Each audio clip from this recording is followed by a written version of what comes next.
आप जो बहू लाते उसको थोड़ा समय दे, आपके साथ ढलने में उसको थोड़ा समय लगेगा, क्योंकि आपके लिए वो अकेली नहीं है और उसके लिए पूरा परिवार नया है। तो आपके साथ ढलने में उसको थोड़ा समय तो लगेगा ही लगेगा। देखिए, एक बेटी के जीवन में विवाह के बाद कितना बदलाव आता है कि जब वो अपने घर मायके में रहती है तो जब वो सो के उठती है तो उससे पूछा जाता है कि खाने में क्या बनाए, और वहीं जब उसका विवाह हो जाता है तब वो सबसे जा के पूछती फिरती है कि खाने में क्या बनाए। उसके घर में उसकी इच्छा से बनता है, यहाँ वो सबसे। आप क्या दिल पे पत्थर रख के कह देते हो कि हाँ बुरी है? कौन से माता पिता को अपने बच्चे बुरे लगते हैं? उस बाप की तारीफ की अपनी बेटी को दिखाने के बाद पूछ रहा है कि आपको मेरी बेटी कैसी लगी।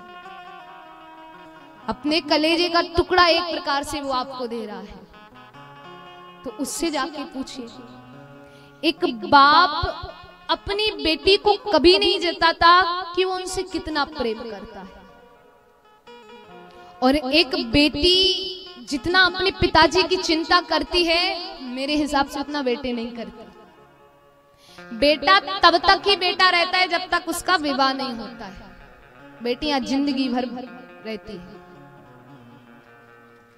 बेटा तब तक ही रहेगा जब तक उसका विवाह नहीं हुआ है। तो ये भेदभाव ना करें। पिताजी कोई कार्य करके बाहर से अंदर आएंगे, घर आएंगे, हारे थके होंगे, तो बेटी सबसे पहले जाएगी, पिताजी आप आ गए, पानी का गिलास लेके जाएगी। कभी किसी के बेटे को देखा कि वो बड़ी खुशी में आए हो, पिताजी आप आ गए हो, गिलास लेके जाए पानी का, चाय बना के लेके आए। लेकिन बेटी सबसे पहले जाती है। एक वैसे माँ भी झुंझला जाएगी कि यार रोज ही तो आते हैं, क्या बड़े पिताजी आगे पिताजी, लेकिन बेटी सबसे पहले जाती है। और एक बेटी तभी तक दुख सहन करती है जब वो पढ़ी लिखी नहीं होती है।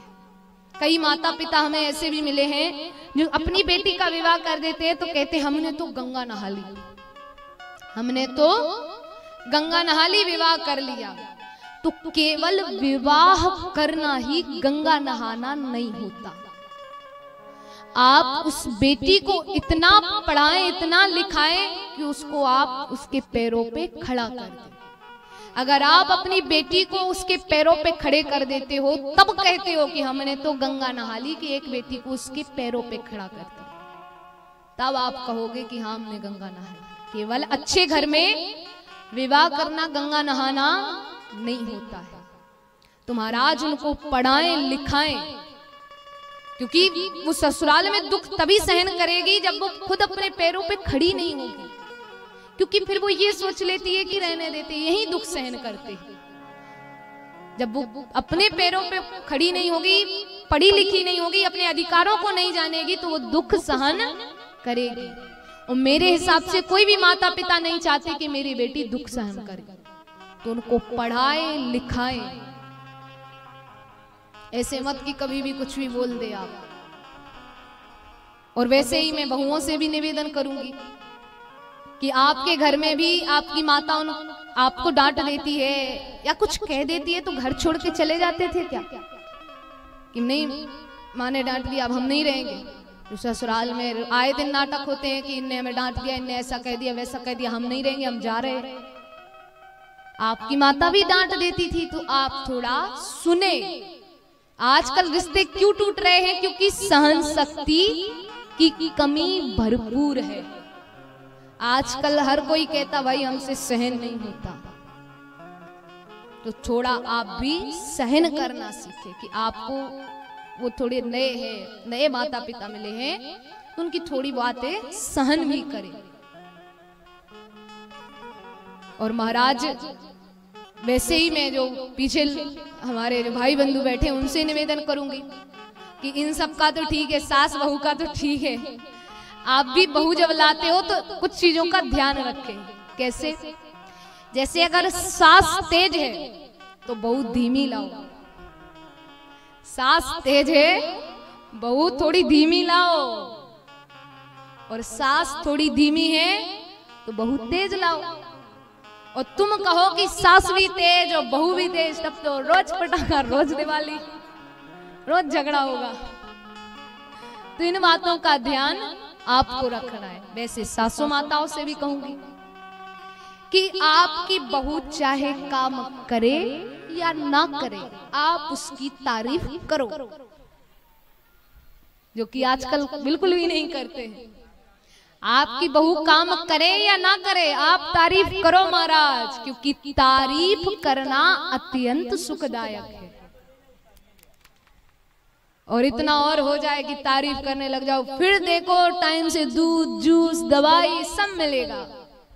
और खास तौर से जब बहू के मायके वाले आए, तब तो पूरा बहू पुरानी बाँच दो कि अरे आपकी बेटी हमारे घर आई, हमारे घर तो लक्ष्मी आ गई। बेटों को देखो क्या होशियार कर रखा है, बच्चों को देखो क्या पढ़ने लिखने में होशियार कर रखा है, फिर देखो कैसे काम होता है। और लेकिन हम करते उल्टा है। उनके पीहर वाले आएंगे, मायके वाले आएंगे तो क्या कहते हैं, तुम्हारी बेटी तो हमें आंखों नहीं देख रही, फूटी आंखों नहीं देख रही। तो वे सुबह के 10 बज जाते हैं, वो अपने कमरे से बाहर ही नहीं निकलती कि ना अब हम फूटी आंखों देखेंगे ना साजी आंखों देखेंगे, हमें देखना ही नहीं है, उठेंगे ही नहीं। जैसे आपकी बहू परेशान हो तो आप पूछे कि क्या हुआ है, क्या? अब ऐसे नहीं कि अब वो गुस्सा में हो तो तुम दिन भर यही पूछो क्या हुआ क्या हुआ क्या हुआ, फिर तो झगड़ा होगा, फिर तो जो नहीं हुआ है वो भी होगा। अगर वो इधर उधर ज्यादा डोल रही है, आपको लग रहा है चिंता में, क्योंकि चिंता में हम चलते ज्यादा हैं, आपको बस इतना कहना है, अरे बहू इतना क्यों चल रही है। और बहू तेज हो और कह दे दिन भर बहू बहू बहू बहू खज जाओ बहू को, और फिर देखो क्या महाभारत होता है। उतने में ही सास भी तेज हो जाए कि मैंने पूछा ही तो है, तुम क्यों इतना चिल्ला रही, हो गया झगड़ा। तो अगर वो ऐसा कुछ कह भी दे गुस्सा में, तो आप भी थोड़ा सुन ले। एक बेटी से ये कितनों ने कहा है कि आज से ससुराल तुम्हारा घर है, अब से ये तुम्हारा घर नहीं। ये लोग कहते हैं ना तुम पराए घर की, कहते हैं बेटियां पराई होती हैं। कितनों ने कहा है, कितनों ने कहा है कि अब से वो तुम्हारा घर है, बेटी आप पराई है। अब हाथ नहीं उठाएंगे, कहा तो सबने है। आए हुए मायके में थोड़ा ही समय होता है तो कहते अब चलो, अब समय हो गया, अब अपने घर चलते। तो दो घरों की मर्यादा रखती है। और महाराज बेटियों को विदा करना क्या होता है, एक माता पिता ही बता सकते हैं। ऐसे बातों से हम और आप नहीं बता सकते हैं कि जब अपनी बेटी को 20 साल 25 साल अपने साथ रखने के बाद कैसे मन होता होगा कि अब इसको भेज दो, अब इसको चली जाने दो। क्योंकि बेटियों का स्थान ले पाना हर किसी के बस की बात नहीं है। क्या सामान कहाँ रखा है, क्या कहाँ पड़ा है, वो सब उनको पता रहता है।